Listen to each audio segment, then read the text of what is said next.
نحن هنا في إقليم عفر في شمال إثيوبيا في طريقنا إلى ذلك الجبل، حيث يوجد واحد من أهم البراكين النشطة في العالم.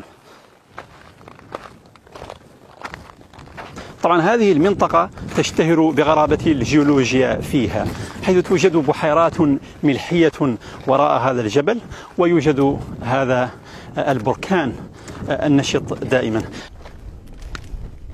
ها قد وصلنا إلى فوهة البركان وقت الغروب بالضبط.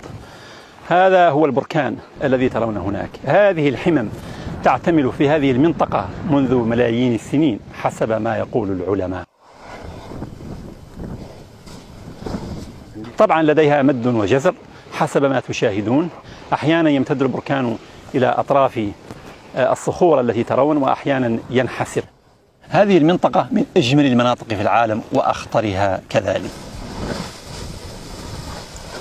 ولذلك سكان هذه المنطقة من قبائل عفر ينسجون القصص والأساطير حول هذه المنطقة، يسمونها بوابة الجحيم، ويسمون المنطقة كلها مملكة الجن.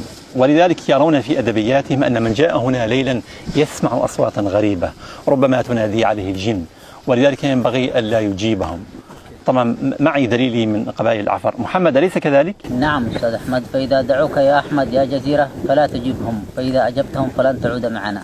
خلاص لن نجيبهم. إذا هذه هي نظرة سكان هذه المنطقة لهذا البركان. طبعا درجة الحرارة في هذا البركان تصل إلى 1200 درجة، ولذلك يأتي هنا العلماء الجيولوجيون للبحث والوقوف على طبيعة هذه المنطقة والبحث فيها. من أعلى قمة جبل عرت علي، أحمد فالو للدين، الجزيرة، إثيوبيا.